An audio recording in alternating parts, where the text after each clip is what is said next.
Hey everybody, this is the Potato Couch, and I'm Tio, and welcome to another Tater Talk. Um, this one is going to be another one about comic books, but I'm not going to be limiting myself to just Marvel for this one. And I realized that the last video we released that was a Tater Talk was called Fairy Tale Part 1, and I will be revisiting Fairy Tale as a topic.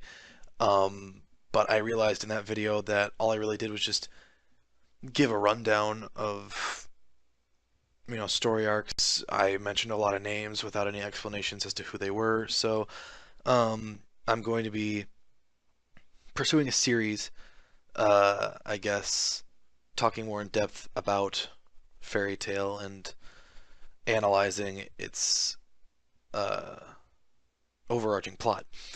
Um, but I need more time to put my ideas together, reread the manga, possibly rewatch the anime, that sort of thing. Um, so today I'm talking about both DC Rebirth and Marvel Legacy, and the things that I think they're both doing right, I guess. Yeah, I can't really think of a whole lot that either of them are really quite doing wrong, though we haven't really gotten far enough into Marvel Legacy for Marvel to do anything wrong yet. But if I know anything about Marvel, they'll probably screw it up at some point in the future. Uh, I hate saying that. I love them so much, but it's true. So, this comes hot off the heels of two very important things happening for both Marvel and DC. For Marvel, the important thing that's happening is that Wolverine, the original Logan, was brought back from the dead. Um, and for DC, the important thing is that Wonder Woman, not Wonder Woman, what was I thinking? Catwoman, sorry. Catwoman said yes to Batman's marriage proposal. Don't know why Wonder Woman came out of my mouth there. Anyway, um, so yeah, these are both very interesting things, and I think to a certain extent, as concepts, um, Marvel Legacy and DC Rebirth kind of represent uh, what each universe is kind of supposed to be in a certain way. Because Marvel Legacy is also reintroducing the idea that the Fantastic Four could be coming back, that there was a team of Avengers in the year 10 million BC, that sort of thing. So I'm going to start by talking about DC. And when most people think of DC as a comic book universe, they can kind of, for the most part, just conjure a generalization of what the DC universe is into their heads, likely as a result of cartoons like the Justice League or Teen Titans, Young Justice, that sort of thing. So, like, it doesn't matter what's going on in DC, you kind of have a general idea of the major characters at play and the sorts of things they all deal with. Um, and this is weird to me because DC has always had a greater sense of progress being made to me. Um, because DC has things like all of its, legacy characters or characters that grow up. Like, for example, Wally West as the Flash. Um, he started off as the original Kid Flash. Then when Barry Allen sacrificed himself during the Crisis on Infinite Earths, Wally had to step up and become the new Flash. So not only was he one of the earliest characters to graduate from sidekick to solo hero, he was one of the first characters to take on the mantle of another hero who had passed on. And not only that, but Wally West in a lot of ways surpassed Barry Allen. For most people who I think read comic books right now, like Wally West was their Flash, obviously until 2011. Though recently he has come back, so he can be, you know, your Flash again. Uh, it just depends on, you know, what you prefer, the main Flash series or the Titan series. But I'm getting a little off track. But yeah, so and Dick Grayson, the original Robin, graduating to becoming Nightwing. That also gives the DC universe this sense of progress. So it's so weird to me that it's so easy to just come up with a general idea of the DC universe as a whole when, to a certain extent, progress and change is happening regularly. Um, Now, on the flip side of that, let's look at Marvel. Marvel is in a constant state of alteration, a constant state of flux, if you would. Um, like the character who is using their name right now might not have been the character using that name 2 years ago, or even 1 year ago. Um, there are plenty of characters like Hulk who passed on his mantle to Amadeus Cho, Kamala Khan as Miss Marvel, and a lot of these characters that take on the mantle of previous heroes either are very recent and new characters, especially relative to the rest of the Marvel universe, or they just came out of nowhere and were created for the purpose of replacing the old hero. I know that Kamala Khan became Miss Marvel because Carol Danvers had already become Captain Marvel, and she herself was replacing Marvel, who died a long time ago. So I guess yeah, Monica Rambeau kind of replaced him first. I think. I don't know. It's the Captain Marvel thing is difficult to get a hang of. Anyway, so yeah, Marvel is constantly shifting its players around, introducing newer, younger characters, making things uh, different all the time. Everything is always changing, and because of that, it feels like nothing ever changes for Marvel because they always inevitably go back to the way things were. Um, like after Civil War, when Steve Rogers was killed and Bucky took on being Captain America, Steve Rogers came back, and then when Steve Rogers lost his super soldier powers during Marvel Now, and Sam Wilson took his place. Uh, Steve Rogers again came back.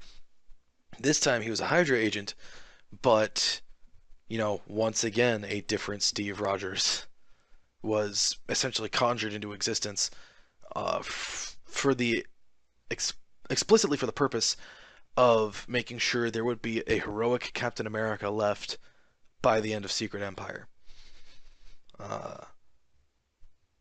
so yeah, the thing that I kind of noticed about these two comic book publishers is that DC,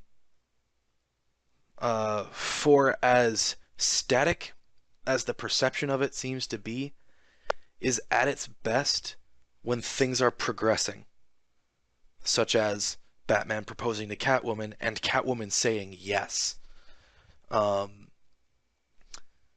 and for Marvel, things kind of seem to be at their best when they're just staying the same. Like, Logan being Wolverine, or at least being alive. Uh, Now, I'm not going to say every change Marvel has made is bad. I really like Jane Foster as Thor. Um,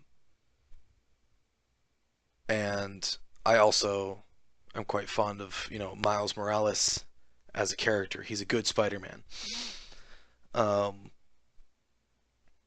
I know that he didn't technically replace Peter Parker, at least in the main universe, but the fact that he's there, he's using the name Spider-Man. Uh, it's still, he counts as a legacy character. So yeah, it's very interesting that for as often as Marvel changes, for as much as they, seem to try to change everything, like every year the status quo was changing, which means that nothing could ever settle. Um, it's like a bowl of nacho cheese that for some reason or another you want it to settle and congeal, and then Marvel just keeps goes and stirring it. You're like, no, I don't want you to stir that cheese anymore. This is a terrible analogy. Um, but still, like Marvel just keeps stirring and won't let anything settle. And again, going back to Civil War, I feel like that's what a huge chunk of their problem has been for a long time. As much as I love the original Civil War event, I do think it did worse things for Marvel than it did good. So, as for DC, DC doesn't have any major company defining events, at least not recently. I mean, other than Blackest Night, I guess. But that was very Green Lantern centric. That wasn't like a huge uh, thing. Like the entire DC universe did get involved, but it was about Green Lantern in the end. Um, so yeah, it's just a little odd to me that Marvel keeps making changes um, without thinking about them.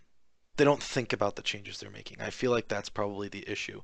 They didn't introduce half of these characters uh, over a period of time through another character's title, and then say like, and then try out like, hey, let's see if this character would work replacing the older character. Uh, they basically just introduce the character, say, hey, in a few months' time, this is going to be your new Wolverine. This is going to be your new Spider-Man. And then they implement that character without really feeling them out, without really considering whether or not the fans would even like this character. Um, it did work out for quite a few characters for them. Miles Morales, Kamala Khan, and Jane Foster all being examples. Um, but for characters that it didn't work with, as far as I know, I'm pretty sure a lot of people disliked Riri Williams, Ironheart, who was supposed to be like the Iron Man replacement. I don't know how people feel about Amadeus Cho as Hulk. I like him, but I don't know how other people feel about that. The Jane Foster thing, there are still people who dislike that one. Um, but yeah, I personally dislike the idea that Sam Wilson was made into Captain America, and I actually think this is a good opportunity to explain why that is. I like Sam Wilson a lot as a character. I like him as the Falcon. Um, and he has a very important like place in the Marvel universe. He was the very first black superhero in not only in Marvel comics but in mainstream comics. Um, on top of that, you know, being the first black superhero, he was also the first black superhero not to have the word black in his name, um, which is a little on the nose anyway. But yeah, so the Falcon has like a really important legacy that and while he was introduced in Captain America's series, like he's not Captain America. The Falcon is equally as important as Captain America, but not because he was Captain America's sidekick. It's because of what he did to, you know, I guess revolutionize the portrayal of Michael's walking into the room. But yeah, it's to me his role and what he did to revolutionize the portrayal of minority characters in comic books is way more important than his role as Captain America's buddy. So, yeah, I'm finally talking about this. But Michael just realized what I was saying. Anyway, so yeah, I feel like to make Sam Wilson into the new Captain America takes away from him as a character because now that he's been Captain America and he's going back to being the Falcon, in a lot of ways he's never going to be able to break away from being anything other than just Captain America's black sidekick, which is depressing to me. He deserves more than that, in my opinion, because like I said, he's equally as important as Captain America because of what was done with his character. So, like, think about when Bucky was Captain America. He was already Captain America's sidekick. He was never going to get out from under that shadow. So, I feel like it was less of a big deal for him to replace Captain America. And there are plenty of other characters who could have replaced Captain America, um, other than Sam Wilson, like the Patriot. The Patriot would have been the perfect opportunity because he was already themed after America. And it would have also given them an opportunity to show like this teenaged hero growing up and coming into his own. And I know I was just talking about how uh, earlier they don't think about, you know, implementing legacy characters, but the Patriot would have made sense. He's a character people already liked. He's a character that um, had already appeared in other series. He's a character that would have made sense. And Sam Wilson is also a character who's already appeared in other series. But the thing is, like I said before, he's as important as Captain America. So for him to become Captain America, to me, diminishes that importance. So I know I probably sound like a broken record at this point, but I just feel like this is something that, I just wanted to get off my chest. I don't have a whole lot of opportunities to talk about comic books to people. But anyway, so yeah, that's really, I guess, the gist of it. DC feels it out, thinks about it, and implements what they know fans will enjoy. Marvel just kind of throws both feet into the pool without testing to see if, it's warm enough yet, if that makes sense. Marvel is just throwing baloney at the windows to seeing if it'll stick. Whereas DC is taking the time to go grab a stapler for that baloney. So I suppose that's probably all I have to say on the matter. Um, I'm really happy for Batman and Catwoman, and I really hope they do like a wedding album issue or something like that, because that would be awesome. But that's gonna be it for me. So bye.